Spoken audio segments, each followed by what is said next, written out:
Tozali kokoba bandeko balandi linaka ya malongi ya mokolo mwalelo tokozongela bongo matangi to yokaki na lomingo loleki elongo na Sango Albert. Merci Mama Régine.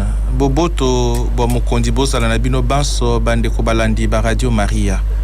Bo elobi Mama Régine tokozongela litangi ya sango elamu ya lomingo loleki ezalaki bongo lomingo la tukuyi bale na moko omobu. Litangi la yambo ezwamaki na Isaya eteni ya tukumi bale na mibale.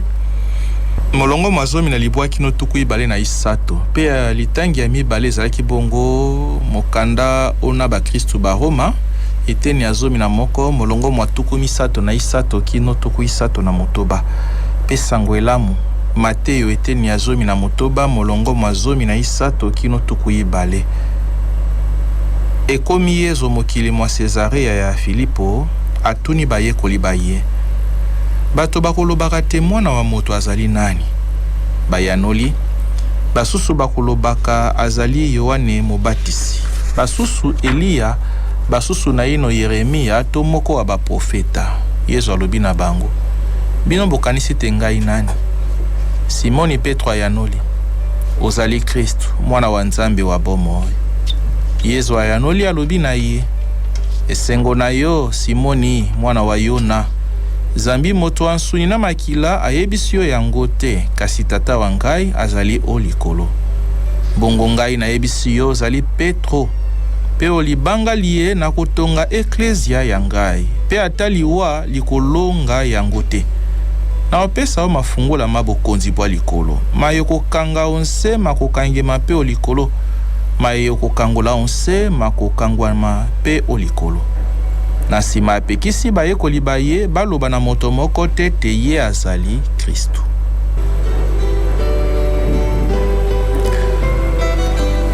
Bandeko touti koyoka bongo litangi ya sangola mweto yoka kilomingo. Ezali lisolo ya Yesu Kristu na baye kolibaye pe lisolo wane koleka na biteni ibale.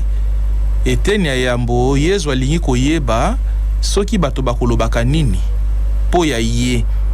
Sima ya bosali boko makamu isi ebele tala kosangisa baye kolibaye po ya kosala lokola sondage koyeba soki mosala oyo azali kosala na kati ya bato bakanisi te azali nani. Ezali limalamu ya kolukaka koyeba sima ya boko mosala kosala ofando kanisa mosala moye bato bakoloba nini ndenge na kosala yango. Epusi malamu komitalaka. Tata ozali kokamba libota epusi malamu na boko ngonga kotuna mpe molongani te mama ndenge na kofanda boni mosala na kosala okanisi nini ezali ndenge nini ekosalema malamu to te. Se bongo kati na bana kotuna pe bana boni bomoni bizali na biso ezali boni biso baboti pe bongo na bongo ezali oto sengeli ko salela kana kati ya bomwe na biso ko fanda pe ko manyola ko yeba bato bako kanisa nini pona ezali na biso bato bako kanisa nini po ya makamu na ko sala bongo na motuna wana baye ko libapesi yano balobi te Yesu na ndenge ya ye akozala bato bako tala lokola Yohane Mobatisi ya sekwi tope Elia wa sengeli ko ya tope moko wa baprofeta. Kasi makanisi maezo zalaki te ya koyeba soki bato bakoloba nini po ya reputation na ye kasi ya azali nani. Bongo na motuna wana akotuna sika baye kolibaye penza. Bino kasi bozali na ngai bolobi nini? Botika nano biyano ya bato alibanda. Bino kasi bino baye bozali na ngai po na linko tonga eklesia na bino lisanga. Petala Petro na kombo ya baye koliba susu akolobozali Mesia mwana wa Nzambe wa bomoi. E ya noa na Yesu akoloba na Petro te ezali limonde mutu akambio loba yango. Po ekoyeba na sima ya sekwa te Yesu azali Mesia to pe Kristu. Kasi Petro akosakola yango yambote Yesu awa yambote Yesu asekwa. Yango alobi ezali limonde mutu akundolisi yo mayewana uti koloba. Pe awa lokolo lobi yango na pesi yo bokonzi. Ozali Petro pe likolo na yo na kotonga eklesia yanga. Likolo na yo libanga, ozali libanga pe likolo ya yo na kotonga eklesia yangai. Alobi kotonga eklesia ya ye. pelelo oyo tokomona te sika bakunda Santu Petro na Roma batongi ndako nzambe monene sika mosantu Papa François azali Basilika Saint-Pierre po ya kolakisa te yenda azali motomolo oyo Yesu apesi mafungola ya kokamba eklesia ya kobokola eklesia pe ya kosalisa bato bayeba nzambe.